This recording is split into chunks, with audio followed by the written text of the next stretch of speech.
نحمده ونصلي ونسلم على رسوله الكريم أما بعد.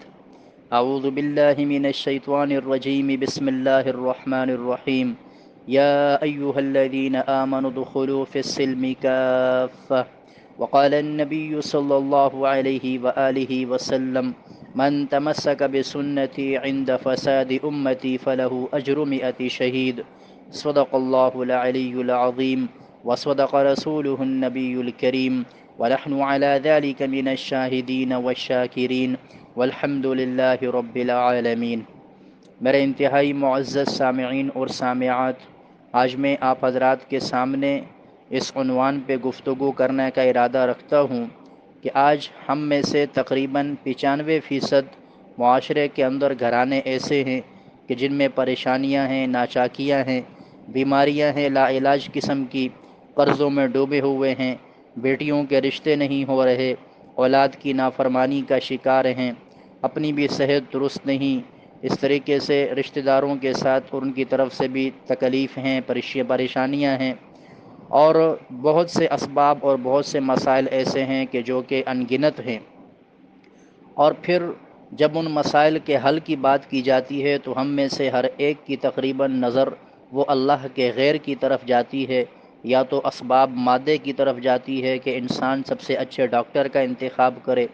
یا یہ ہے کہ انسان کسی حکیم کا انتخاب کرے، یا کسی طبیب کا انتخاب کرے، یا کسی عامل کے پاس جائے اور اس سے اپنی جو مسائل ہیں، اپنے جو پریشانیاں ہیں، مصیبتیں ہیں، وہ اسے بتائے اور اس سے حل کی امید بھی رکھے اور اس سے حل کروانے کی کوشش بھی کرے. میں اسباب کا انکار نہیں کرتا، دنیا چونکہ دارالاسباب ہے، لیکن اللہ رب العالمین چونکہ مسبب الاسباب ہیں، تمام اسباب کو پیدا کرنے والے خود رب العالمین ہیں. تو آج کی اس گفتگو میں آپ کے سامنے پیارے پیغمبر صلی اللہ علیہ وسلم، حضرات صحابہ کرام رضوان اللہ علیہم اجمعین، اسلاف امت، اکابرین علماء امت کا طرز عمل رکھوں گا کہ ان حضرات پہ جب کوئی مصیبت اور پریشانی آتی تھی اور ان کی طبیعت کے خلاف اور مزاج کے خلاف کوئی بات ہوتی تھی تو وہ حضرات کس طریقے سے اسے حل فرمایا کرتے تھے، اور ہمارا آج طرز عمل اور رویہ کیا ہے. سب سے پہلے میں آج کے معاشرے کی تھوڑی سی عکاسی کرنا چاہوں گا کہ ہمارا معاشرہ آج کس قسم کی بڑی پریشانیوں میں اور بیماریوں میں مبتلا ہے، اور پھر اس کے بعد اس کے حل کی جو کوشش کی جاتی ہے میں ذرا اس کی طرف بھی جاؤں گا، اور پھر آخر میں آپ کو اسلامی حل بتانے کی کوشش کروں گا کہ اسلام کے اندر دراصل مسائل اور پریشانیوں کا حل کیا ہے. اور ایک بات اور ایک عنوان اس بات کو بھی میں رکھنے کی کوشش کروں گا کہ ہمارے معاشرے میں جب کسی پہ بیماریاں آئیں، پریشانیاں آئیں، یا کوئی بیچارہ مصیبت تکلیف میں ہو، آئے دن کی نئی سی نئی مصیبت کا سامنا اسے کرنا پڑے، تو معاشرے میں دوسرے لوگ جن پہ مصیبتیں اور تکلیفیں ذرا کم ہیں یا نہیں آتی، وہ کہتے ہیں کہ جی یہ اللہ کے عذاب میں گرفتار ہو گیا ہے. دراصل اللہ کا عذاب ہے یا یہ آزمائش ہے، اس کا فیصلہ انسان کے اس مصیبت کے بعد عمل پر ہوتا ہے کہ اس مصیبت اور پریشانی کے آنے کے بعد اس کا عمل کیا ہے کہ اس نے اللہ کی طرف رجوع کیا ہے یا نہیں. تو اللہ رب العالمین ہمیشہ اپنے نیک بندوں پہ آزمائشیں اور مصیبتیں ڈالتے ہیں، بیماریاں بھی ڈالتے ہیں، انہیں پریشان بھی کرتے ہیں تاکہ وہ صبر کریں، اور اللہ صبر کی وجہ سے ان کے درجات کو اس دنیا میں بلند و بالا فرما دے. تو میں عرض یہ کر رہا تھا کہ ہمارے معاشرے کے اندر جو آج پریشانیاں ہیں ان میں سب سے بڑی پریشانی ہے وہ ہے بے روزگاری. بے روزگاری اور غربت ایک بہت بڑی پریشانی جو ہمارے معاشرے کے اندر موجود ہے، اور یہ گھر سے باہر کی پریشانی ہے. اسی طریقے سے ہمارے معاشرے کی ایک بڑی پریشانی یہ ہے کہ ہمیں اولاد کے جوڑ کے رشتے نہیں مل رہے، یہ بھی ایک بڑی پریشانی ہے. اس طرح ایک پریشانی یہ بھی ہے کہ ہم غربت چونکہ ہوتی ہے تو اپنی ضرورت کے لیے ہم قرضے لے لیتے ہیں، تو قرض کے اندر اکثر لوگ ڈوبے ہوتے ہیں، اور جب وقت پہ قرض ادا نہیں کرتے تو وہ قرض خواہ پریشان کرتا ہے، تنگ کرتا ہے، تو پھر انسان ذہنی مریض بن جاتا ہے اس قرض کی پریشانی کی وجہ سے. اس کے علاوہ ایک بیماری اور ایک جو مسئلہ ہمارے گھروں کے اندر ہے وہ یہ ہے کہ میاں اور بیوی کے درمیان ناچاکی رہتی ہے، انبن رہتی ہے، ہمیشہ آپس میں لڑائی جھگڑا رہتا ہے، بحث مباحثہ اور تکرار کی کیفیت گھر میں قائم رہتی ہے. اس طرح اولاد جو ہے وہ نافرمان ہوتی ہے اس طور پر کہ والدین کی خواہش کچھ ہوتی ہے، اولاد اپنی مرضی کر رہی ہوتی ہے، اور خاص کر کے جب بیٹیاں نافرمان ہو جائیں تو پھر اس معاشرے کے اندر تباہی اور بربادی بڑے اعلیٰ درجے کی شمار کی جاتی ہے کہ بیٹے تو نافرمان ہوا ہی کرتے تھے، لیکن جب سے بیٹیاں نافرمان ہو گئیں تو پھر یہ بڑی ہی تباہی کی باعث کب کی بات ہے۔ تو بہرحال ہمارے معاشرے میں اس طرح کے کچھ مسائل ہیں۔ اب ان مسائل کے حل کے لیے ہم کرتے کیا ہیں؟ ان مسائل کے حل کے لیے ہم سب سے پہلے اگر کوئی بیماری ہے، پریشانی ہے، تو سب سے پہلے جو ہمارے ذہن میں بات آتی ہے وہ یہ آتی ہے کہ جی فلاں علاقے میں اسپتال میں ڈاکٹر بہت اعلیٰ ہے، اس کی دوائی بڑی اچھی ہے، اس سے فلاں فلاں مریض ٹھیک ہو گئے، تو ہم بھی اسی اسپتال کا رخ کرتے ہیں۔ اسپتال میں کام نہیں ہوا تو پھر کسی حکیم کی طرف رخ کرتے ہیں، جی حکیم بہت اعلیٰ ہے، ہم اس حکیم کی طرف چلے جائیں اور اسے اپنا مسئلہ بتائیں۔ وہاں مسئلہ حل نہیں ہوا تو پھر ہم کسی روحانی معالج جسے آج کہا جاتا ہے، وہ عاملین ہوتے ہیں، جو عاملین عمل کرتے ہیں، اس کے ذریعے، تعویذات کے ذریعے، دم درود کے ذریعے ہم اپنے مسائل کے حل کے لیے ان کی طرف رجوع کرتے ہیں اور ان کے پاس جا کر کے اپنے تمام مسائل کو بیان کرتے ہیں اور امید کرتے ہیں کہ یہ اپنے علم کے مطابق ہمارے مسئلوں کو حل کر دیں گے۔ تو ہمارے معاشرے کے اندر یہ تین طرح کے طریقے اختیار کیے جاتے ہیں جو اپنی پریشانیوں کے حل کے لیے ہیں۔ اگر قرضہ ہے تو قرضے کے حل کے لیے بھی ہم کوئی عمل اور درود اور تعویذ مانگتے ہیں کہ جی ایسا عمل بتا دے کہ ہمارا قرضہ ختم ہو جائے۔ اگر کوئی بیماری ہے تو ہم بیماری کے لیے بھی یا تو دوائی استعمال کرتے ہیں، یا یہ ہے کہ ہم کوئی حکیم کی پھکی استعمال کر لیتے ہیں، یا کسی عامل کے عمل پہ عمل کرتے ہیں کہ اگرچہ اس نے یہ بتایا ہو کہ آپ نے ایک ہفتے کا اعتکاف کرنا ہے، گھر سے نکلنا نہیں ہے، 1,00,000 مرتبہ یہ عمل پڑھنا ہے، ہم اس کے لیے تیار ہو جاتے ہیں۔ لیکن بڑی ہی افسوس کی بات یہ ہے ہمارے معاشرے کے اندر کہ اصل جو کرنے کا کام ہے ہم اس کی طرف نہیں جاتے۔ جناب نبی کریم صلی اللہ علیہ وسلم، اسلاف امت، اکابرین علماء امت پہ یہ حالات آئے ہیں کہ ان پہ بھی مصیبتیں اور پریشانیاں آئی ہیں۔ امام الانبیاء صلی اللہ علیہ وسلم نے فرمایا، سنن الترمذی میں روایت ہے، جسے امام ترمذی رحمہ اللہ متوفی سن 279 ہجری نے اپنی اس کتاب کے اندر نقل کیا، فرماتے ہیں پیارے پیغمبر صلی اللہ علیہ وسلم نے ارشاد فرمایا، انبیاء پر سب سے زیادہ مصیبتیں اور مشقتیں اور آزمائشیں آتی ہیں، اور پھر سب سے زیادہ آزمائشیں انبیاء میں مجھ پر آئی ہیں۔ وَإِنَّ أَشَدَّ الْبَلَاءِ عَلَى الْأَنْبِيَاءِ کہ انبیاء پہ سب سے زیادہ تکلیفیں اور مصیبتیں اور مشقتیں آتی ہیں، اور سب سے زیادہ مصیبتیں مجھ پر آئی ہیں۔ تو آپ صلی اللہ علیہ وسلم کی تکالیف، مصیبت اور پریشانیوں پہ ذرا غور تو کریں کہ آپ بچپن میں تھے، آپ پیدا نہیں ہوئے ابھی کہ آپ کے والد کا انتقال ہو گیا۔ آپ جب پیدا ہوئے تو آپ کے والد کا سایہ سر پہ موجود نہیں تھا۔ پیارے پیغمبر صلی اللہ علیہ وسلم کی عمر مبارک 6 سال کی ہوئی تو 6 سال کی عمر میں آپ کی والدہ کا سایہ بھی سر سے اٹھا دیا گیا، جو ایک سہارا تھی آپ کا، وہ بھی دنیا سے چل بسی۔ آپ کی عمر جب 8 برس کی ہوئی تو آپ کے شفیق اور مشفق دادا عبد المطلب بھی اس دنیا سے پردہ فرما گئے۔ اس کے بعد آپ صلی اللہ علیہ وسلم نے اپنے چچا ابو طالب کے پاس اپنی زندگی جوانی گزاری۔ 25 سال کی عمر میں آپ کا نکاح ہوتا ہے۔ اس کے بعد جب 40 سال کی عمر میں آپ کو نبوت عطا ہوتی ہے تو آپ صلی اللہ علیہ وسلم کی نبوت کے بعد کی زندگی وہ ساری پریشانی اور مشقت میں گزری ہے کہ اپنے لوگوں نے آپ کو طعنے دیے، کسی نے جادوگر کہا، کسی نے پاگل کہا، کسی نے دیوانہ کہا۔ آپ صلی اللہ علیہ وسلم نے تمام قسم کے طعنوں کو، تکلیفوں کو برداشت کیا، حتیٰ کہ ایک مرتبہ بیت اللہ میں مطاف کے اندر جہاں لوگ طواف کرتے ہیں، وہ آپ صلی اللہ علیہ وسلم جب نماز ادا فرما رہے تھے، سجدے میں گئے تو عقبہ بن ابی معیط خبیث نے ابو جہل کے کہنے پر آپ صلی اللہ علیہ وسلم کے کندھے مبارک پر گندی اوجڑی جو اونٹ کی تھی وہ ڈال دی۔ اتنی وزنی تھی کہ آپ سجدے سے سر نہ اٹھا سکے۔ اس موقع پہ آپ صلی اللہ علیہ وسلم کی پیاری بیٹی حضرت فاطمہ رضی اللہ تعالی عنہا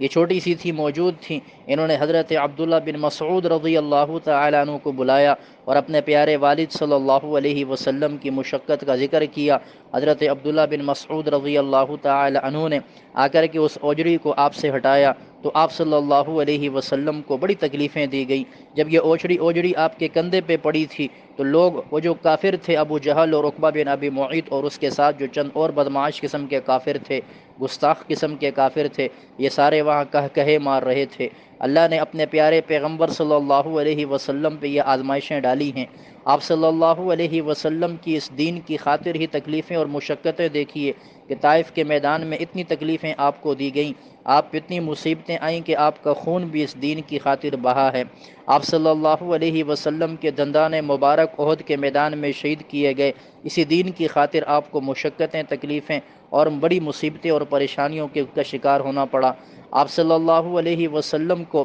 2 بیٹیوں کی طلاق کو بھی برداشت کرنا پڑا کہ جب ابو لہب کے 2 بیٹے عتبہ اور شیبہ نے آپ صلی اللہ علیہ وسلم کے اعلان نبوت کے بعد آپ کی دونوں بیٹیوں رقیہ اور ام کلثوم کو طلاق دے دی، تو آپ صلی اللہ علیہ وسلم نے یہ غم بھی برداشت کیا۔ کسی کی ایک بیٹی کو طلاق ہو جائے اور وہ طلاق یافتہ ہو کے گھر آ جائے، بڑی غم کی بات ہوتی ہے، لیکن آپ صلی اللہ علیہ وسلم نے اس دین کی خاطر اپنی بیٹیوں کی طلاقوں کو برداشت کیا ہے۔ تو میں عرض یہ کر رہا تھا کہ یہ مصیبتیں، آزمائشیں، پریشانیاں، حضرت ابو عبیدہ بن جراح رضی اللہ تعالی عنہ کا انتقال امواس کے تعاون میں ہوا تھا 18 ہجری میں۔ حضرت معاذ بن جبل رضی اللہ تعالی عنہ کا انتقال بھی اسی بیماری میں ہوا تھا۔ تو بیماری سے بھی صحابہ اس دنیا سے گئے ہیں۔ پریشانیاں، مشقتیں ایسی تھیں کہ گھر میں کھانے کو کچھ نہیں تھا۔ آپ صلی اللہ علیہ وسلم،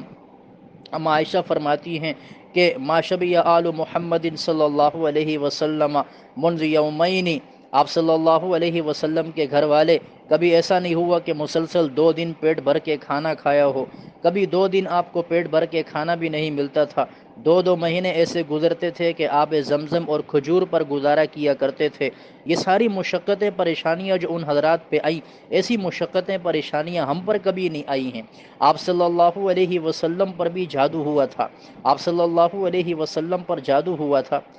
معوذتین کی تفسیر کے اندر تمام مفسرین نے اس بات کو نقل کیا کہ لبید بن عاصم یہودی تھا جس کی 11 بیٹیاں تھیں، انہوں نے آپ صلی اللہ علیہ وسلم پر جادو کیا۔ آپ صلی اللہ علیہ وسلم کے جادو کے اس توڑ کے لیے اللہ رب العالمین نے سورہ فلق اور سورہ ناس کو نازل فرمایا۔ آپ نے جیسے ہی پڑھ کے ان صورتوں کو دم کیا، اللہ نے اس جادو کو ختم فرما دیا۔ تو میں عرض یہ کر رہا تھا کہ بیماریاں ہوں یا پریشانیاں ہوں، قرضہ ہو یا تکلیفیں ہوں، یہ اسلاف امت پہ بھی آئے ہیں، یہ کوئی ہم پہ نئے نہیں آئے۔ یہ مصیبتیں اور پریشانیاں تو ان لوگوں پہ بھی آئی ہیں، لیکن انہوں نے رجوع جو کیا تھا وہ سب سے پہلے طبیبوں کی طرف، ڈاکٹروں کی طرف نہیں، بلکہ اللہ رب العالمین کی طرف رجوع کیا تھا۔ تو میں عرض یہ کرنا چاہ رہا ہوں کہ ہمارے تمام پریشانیوں اور مسائل کا حل وہ اللہ رب العالمین کی طرف رجوع کرنے میں ہے۔ اگر گھر میں ناچاکی ہے میاں بیوی کے درمیان، اگر والدین دیکھیں کہ ہماری اولاد نافرمان ہے، اگر شوہر دیکھے کہ میری بیوی نافرمان ہے، بیوی دیکھے کہ میرے شوہر کے دل میں میری محبت نہیں ہے،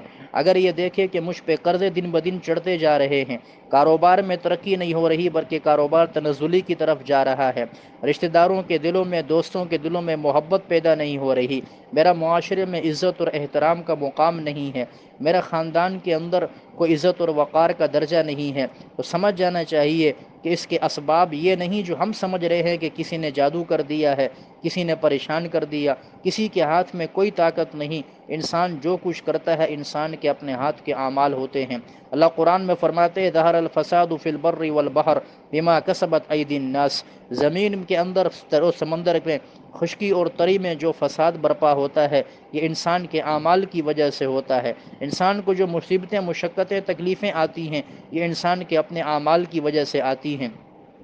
تو ہم جب دیکھیں کہ ہمارے گھر میں ناچاکی ہے، پریشانی ہے، تو بجائے اس کے کہ ہم فوراً کسی ڈاکٹر کی طرف جائیں یا کسی عامل کی طرف جائیں یا کسی حکیم کے پاس جائیں، ہم اپنے اعمال پہ غور کریں کہ کیا میرا اللہ سے تعلق مضبوط ہے۔ اس لیے ایک اصول یاد رکھیے گا کہ اگر اللہ سے آپ کا تعلق مضبوط نہیں ہے، اللہ سے آپ کا رشتہ مضبوط نہیں، اور آپ اللہ کی فرما برداری نہیں کرتے، تو اس بات کو اپنے ذہن سے نکال دیجئے کہ مخلوق پھر آپ کی فرما برداری کرے گی۔ جو رب کا باغی بن جائے گا، رب سزا اسے یہ دے گا کہ مخلوق کو اس کا باغی بنا دے گا، اور مخلوق میں جو اس شخص کے سب سے قریب ہوتا ہے، بیوی اور بچے اور اس کے گھر کے لوگ، وہ سارے اس کے باغی بن جائیں گے، نافرمان بن جائیں گے۔ اس لیے کوئی شخص اگر یہ چاہے کہ وہ اپنے بیوی بچوں کے دلوں میں اس کی محبت رہے، بیوی یہ چاہے کہ شوہر کے دل میں محبت رہے، اولاد یہ چاہے کہ والدین ہم سے محبت کریں، ہماری عزت کریں، تو پھر ان سب کو اللہ سے اپنا تعلق مضبوط بنانا پڑے گا۔ آج مسلمان 5 وقت کی نماز پڑھنے کے لیے تیار نہیں ہے، آج مسلمان تہجد کے لیے بیدار ہونے کے لیے تیار نہیں، 100 مرتبہ دن میں درود شریف پڑھنے کے لیے تیار نہیں ہے، لیکن پورا دن ہسپتالوں میں ڈاکٹروں کے چکر لگانے کے لیے وہ تیار ہے، عاملین کے پاس جا کر کے پیسے خرچ کرنے کے لیے بھی وہ تیار ہے، اور ان کے بتائے ہوئے 3 دنوں پر مشتمل وظیفوں کو پڑھنے کے لیے تیار ہے۔ لیکن امام الانبیاء صلی اللہ علیہ وسلم نے جو 5 منٹ کا وظیفہ ہمیں بتا دیا اپنے زبان مبارک سے، اور جو 100% مؤثر بھی ہے کہ وہ اثر بھی دکھائے گا، ہم اس کے پڑھنے کے لیے تیار نہیں ہیں۔ میں نے اپنے خطبے میں ایک حدیث آپ کے سامنے پڑھی تھی کہ آپ صلی اللہ علیہ وسلم نے فرمایا تھا کہ من تمسک بسنتی عند فساد امتی فلہ اجر 100 شہید، کہ جس نے میری امت کے فساد کے زمانے میں میری ایک سنت کو بھی پکڑ لیا اور ایک سنت پہ عمل کر لیا، اللہ اسے 100 شہیدوں کا اجر عطا فرمائے گا۔ آج پیغمبر صلی اللہ علیہ وسلم کی سنتیں ہمارے گھروں میں ذبح ہو رہی ہیں اور مسلمان پریشان ہیں، تو وجہ یہی ہے۔ اس لیے میں چند اعمال آپ کو بتاتا ہوں کہ جس سے جو حدیث مبارکہ کی روشنی میں ہیں، اور یہ میرے اعمال نہیں ہے، کسی پیر فقیر کے اعمال نہیں ہیں، بلکہ یہ امام الانبیاء صلی اللہ علیہ وسلم کے بتائے ہوئے اعمال ہے کہ انسان اگر ان کو اپنائے گا تو میرا دعویٰ ہے اور گارنٹی میں دیتا ہوں آپ کو ان حدیث کی روشنی میں کہ کبھی آپ کے گھر میں جادو جنات کا اثر، کبھی اثر شرانگیزی کا اثر، کبھی نظر بد، کبھی کسی قسم کی بندش، کبھی کسی قسم کی ناچاکی، کبھی کسی قسم کی نظر بد کا اثر، اور کبھی کسی قسم کی اولاد کی نافرمانی، بیوی کے نافرمانی کا اثر نہیں ہوگا۔ نمبر 1، سب سے پہلے اپنی زندگی میں ہم تقوی لے کر کے آئیں، چھوٹے سے چھوٹے گناہ کو بھی سمجھنے کی کوشش کریں، اور پھر جب سمجھ جائیں تو اس سے اپنے آپ کو بچا لیں، اپنے آپ کو اس سے مکمل بچانے کی کوشش کریں۔ نمبر 2، ہمارے دلوں میں اللہ کی محبت ہونی چاہیے کہ جس رب نے ہمیں اتنی عظیم جسم عطا فرمایا، اتنی نعمتیں عطا فرمائیں، مشفق والدین عطا فرمائے، پیار کرنے والے بہن بھائی عطا فرمائے، شوہر جیسا سایہ عطا فرمایا، بیوی جیسی محبت کرنے والی ذات عطا فرمائی، اولاد جیسی انتہائی آنکھوں کی ٹھنڈک نعمت عطا فرمائی، کھانے کے لیے اللہ رب العالمین نے طرح طرح کے کھانے ہمیں عطا فرمائے، طرح طرح کی نعمتیں ہمارے لیے بچھا کر کے رکھیں، مخلوقات کو ہمارے لیے مسخر کیا۔ اس رب کی اگر نافرمانی کریں تو یہ بڑی ہی بے وفائی کی بات ہوگی۔ اور پھر اپنے نبی صلی اللہ علیہ وسلم کی محبت دل میں لائیں، ان کی زندگی کو پڑھنے کی کوشش کریں اور ان کی سنتوں پر عمل کرنے کی کوشش کریں،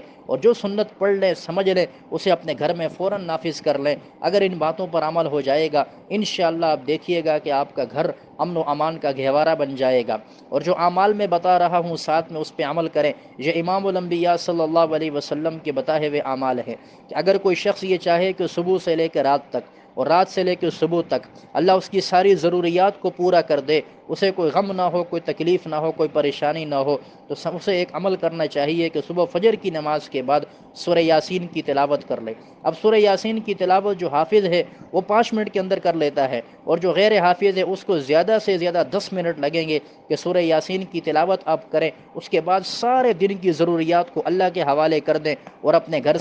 سے نکلنے کی دعا بسم اللہ توکلت علی اللہ لا حول ولا قوت الا باللہ پڑھیں، کہ حدیث مبارکہ میں آتا ہے کہ جو یہ دعا پڑھتا ہے فرشتہ اس کے جواب میں 3 اعلان کرتا ہے کہ تیری کفایت بھی کی گئی، تیری مدد بھی کی گئی، اور تیری حفاظت بھی کی گئی۔ اللہ کی حفاظت میں انسان آ جاتا ہے، اللہ کی مدد شامل ہو جاتی ہے، اور کام بننے شروع ہو جاتے ہیں۔ پھر دیکھیں ہم کاروبار کے لیے نکلیں گے، ہمارا کاروبار کیسے چمکے گا۔ پھر دیکھیں کہ ہم کسی جگہ پہ ہم نے ڈیل کی ہے اور ہمارا کام نہیں بن رہا، ہمارا وہ کام کیسے بنے گا۔ پھر دیکھیں کہ اللہ سفر کو کیسا آسان فرما دے گا۔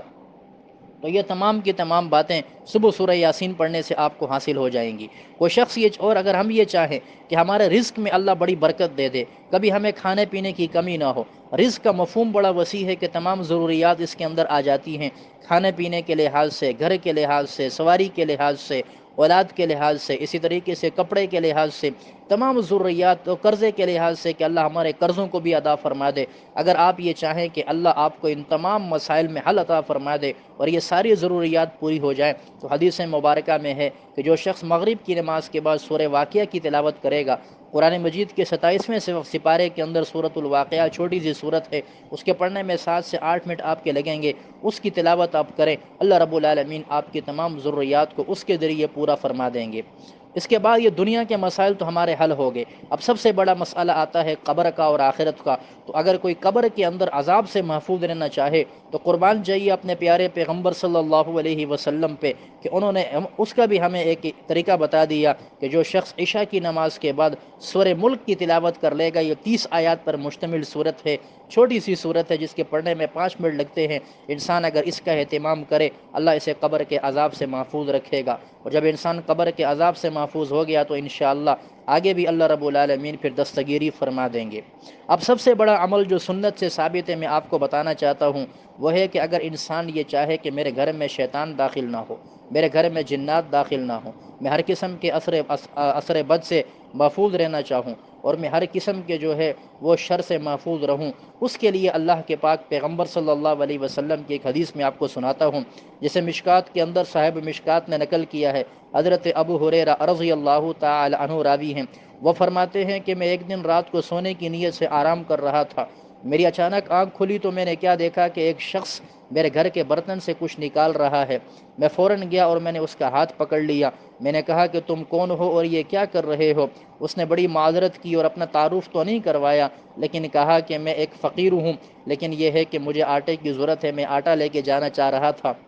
میں دوبارہ نہیں آؤں گا۔ حضرت ابو ہریرہ رضی اللہ عنہ نے اس پہ ترس کھایا اور چھوڑ دیا۔ اگلے دن جب امام الانبیاء صلی اللہ علیہ وسلم کی مجلس میں تشریف لے گئے تو آپ صلی اللہ علیہ وسلم کو انہوں نے ساری تفصیل بتائی۔ آپ نے فرمایا کہ وہ بندہ جو ہے جھوٹا ہے اور اس نے جھوٹ کہا ہے، وہ آج پھر آئے گا۔ آپ صلی اللہ علیہ وسلم کے فرمان کے مطابق وہ پھر آیا، 2 دن اسی طرح ہوا۔ تیسرے دن جب آپ نے اسے رات کو پکڑا تو اس نے بتا دیا کہ میں ابلیس ہوں، اور میں آپ کو ایک عمل بتاتا ہوں کہ آپ اس عمل کے بدلے مجھے چھوڑ دیں، مجھے اللہ کے نبی کے پاس نہ لے کر کے جائیں۔ حضرت ابو ہریرہ رضی اللہ عنہ نے فرمایا کہ ٹھیک ہے بتاؤ۔ اس نے کہا کہ میں آپ کو یہ بتاتا ہوں کہ جو مسلمان جو یہ کام کر لے کہ رات کو سوتے وقت آیت الکرسی پڑھ کر اپنے گھر کے ارد گرد دم کر لے تو اس رات کو ہم اس کے گھر میں داخل نہیں ہو سکتے۔ یہ ابلیس اور شیطان نے خود کہا۔ جب اللہ کے نبی صلی اللہ علیہ وسلم کو حضرت ابو ہریرہ رضی اللہ تعالی عنہ نے یہ بات بتائی تو آپ نے فرمایا کہ وہ تھا تو جھوٹا، لیکن بات بڑی سچی کر گیا ہے، اور یہ حقیقت ہے کہ جو آیت الکرسی پڑھ لے گا رب العالمین اس کے گھر پہ حفاظت کا پیرا فرشتوں کے ذریعے بٹھا دیتا ہے۔ اب جس کے ایک تو ہے نا سیکورٹی گارڈ، ہم انسان کے سیکورٹی گارڈ رکھیں، انہیں نیند بھی آ سکتی ہے، وہ سو بھی سکتے ہیں، وہ پیسوں کے عوض بک بھی سکتے ہیں، ان کے دل میں مالک کے خلاف جذبات بھی پیدا ہو سکتے ہیں، وہ اپنے ہی مالک کے خلاف بھی کارروائی کر سکتے ہیں، لیکن جس کے گھر کے باہر رب کی معصوم مخلوق فرشتوں کا پیرا بیٹھا ہو اس گھر کی حفاظت کے پھر کیا کہنے۔ لیکن چونکہ ہمارا اللہ کی ذات پہ یقین نہیں ہے نا، ہم چونکہ دیکھ جو سامنے چیزیں نظر آ رہی ہیں ہم ان پہ یقین رکھتے ہیں، ہمارا چونکہ اللہ کی ذات پہ توکل بڑا کم ہے، فرشتوں کا پیرا ہمیں نظر نہیں آ رہا، اس لیے ہمیں یقین نہیں ہوتا تو ہم دنیاوی اسباب کی طرف جاتے ہیں۔ بس عمل کریں اور یقین کر لیں کہ اللہ کے نبی کی بات کبھی غلط ہو نہیں سکتی۔ جب حدیث میں یہ بات آ گئی ہے، ہمارا کام عمل کرنا ہے اور حفاظت کرنا یہ رب کا کام ہے۔ اگر کوئی یہ چاہے کہ مجھے کبھی کوئی جادو نہ ہو، نظر بد نہ ہو، کسی کا اثر مجھے نہ ہو، تو 2 آخری کام میں بتا رہا ہوں، ان 2 آخری کاموں کو بتا کے بات ختم کر رہا ہوں۔ ان 2 آخری کام کو آپ اپنا لیں تو دونوں حدیث سے ثابت ہیں۔ آپ صلی اللہ علیہ وسلم کا عمل بھی اس پہلے کام پہ بڑا رہا ہے۔ حضرت عائشہ فرماتی ہیں کہ بیماری کے آخری دنوں میں جب آپ صلی اللہ علیہ وسلم دنیا سے پردہ فرمانے لگے تھے، اس وقت آپ میرے گھر پہ موجود تھے، تو آپ صلی اللہ علیہ وسلم بیماری کی وجہ سے بخار بڑا شدید تھا، اپنے ہاتھوں کو نہیں اٹھا سکتے تھے، تو میں آپ صلی اللہ علیہ وسلم کی خدمت سر انجام دے رہی تھی۔ ام عائشہ فرماتی ہیں رضی اللہ تعالی عنہا کہ امام الانبیاء صلی اللہ علیہ وسلم صبح فجر کے بعد جب اٹھتے تو اس وقت اور رات کو سونے سے پہلے 3 مرتبہ سورہ فلق، 3 مرتبہ سورہ ناس اور 3 مرتبہ سورہ اخلاص پڑھ کے وہ دم کرتے تھے اپنے ہاتھوں پہ، لیکن چونکہ اپنے ہاتھ جسم پہ پھیر نہیں سکتے تھے تو میں نے کہا یا رسول اللہ آپ میرے ہاتھوں پہ دم کر لیجئے، میں اپنے ہاتھ آپ کے جسم پہ پھیر دیتی ہوں۔ تو حضرت نبی کریم صلی اللہ علیہ وسلم کا یہ معمول آخری وقت تک رہا کہ وہ سورہ فلق، سورہ ناس اور سورہ اخلاص پڑھ کر کے اپنے ہاتھوں پہ دم کر کے اسے پورے جسم پہ پھیر لیا کرتے تھے۔ یہ اس بات کے لیے تھا کہ آپ کے اوپر کوئی جادو اور کوئی اثر بد نہیں ہو سکتا ہے۔ تو ہم بھی اس معمول کو اپنائیں کہ صبح فجر کے بعد جو ہی ہم سو کے اٹھیں بستر پہ لیٹے لیٹے یہ صورتیں پڑھ کے دم کریں، 2 منٹ بھی نہیں لگتے ہیں، اور پھر اس کے بعد اٹھیں، رات کو سونے سے پہلے بھی اس کا عمل اختیار کریں۔ اس کے بعد ایک بڑا عظیم عمل میں آپ کے سامنے رکھ رہا ہوں کہ اس کو بھی اپنائیں تو آپ کا گھر ہر قسم کی بیماری سے محفوظ رہے گا، اور یہ بھی حدیث مبارکہ سے ثابت ہے۔ وہ یہ ہے کہ سورہ بقرہ کی جو ابتدائی آیات ہے الف لام میم سے لے کے وَأُولَٰئِكَ هُمُ الْمُفْلِحُونَ تک جو ایک رکوع ہے، اس کو آپ پہلے پڑھیں، اور پھر اس کے بعد تیسرے سپارے میں آیت الکرسی ہے، اس کو پڑھیں، اور آیت الکرسی کے بعد جو 2 آیات ہیں، آیت الکرسی کے بعد اولئک اصحاب النار هم فیہا خالدون تک، آیت الکرسی کے بعد یہ 2 آیات ہیں، اس کو پڑھیں، اور پھر آخر میں سورہ بقرہ کی 2 آیتیں ہیں آمن الرسول سے لے کے آخری صورت کے ختم ہونے تک، یہ آخری آپ صورتیں سورہ بقرہ کی آخری 2 آیتیں اور یہ جو عمل میں نے بتایا یہ مکمل کریں انشاءاللہ العزیز۔ اس کو پڑھنے کے بعد کسی قسم کا کوئی بھی اثر آپ کو نہیں ہو سکے گا، اور اللہ رب العالمین ہر قسم کی حفاظت فرمائیں گے۔ تو یہ وہ طریقے تھے جو میں نے آپ کے سامنے رکھے کہ ایک اچھی زندگی گزارنے کے، نہ اس میں آپ کا پیسہ خرچ ہوگا، نہ اس میں آپ کو گھر سے باہر جانے کی ضرورت ہے، نہ آپ کو پریشان ہونے کی ضرورت ہے، اور اگر کبھی کوئی پریشانی آ بھی جائے تو یہ سمجھ لیں کہ یہ اللہ کی طرف سے ایک انعام آیا ہے، آزمائش آئی ہے، اللہ ہمارے صبر کا امتحان لینا چاہتا ہے، ہم صبر کریں گے ہمارے درجات بلند ہو جائیں گے۔ تو اللہ رب العالمین سے دعا ہے کہ ہمیں دین کی حقیقی سمجھ نصیب فرما دے، اور بجائے اس کے کہ ہم اسباب کی طرف جائیں، اسباب کی طرف جانے کہ ہمیں حقیقی اعمال اختیار کرنے کی توفیق عطا فرمائے۔ وما علینا الا البلاغ المبین۔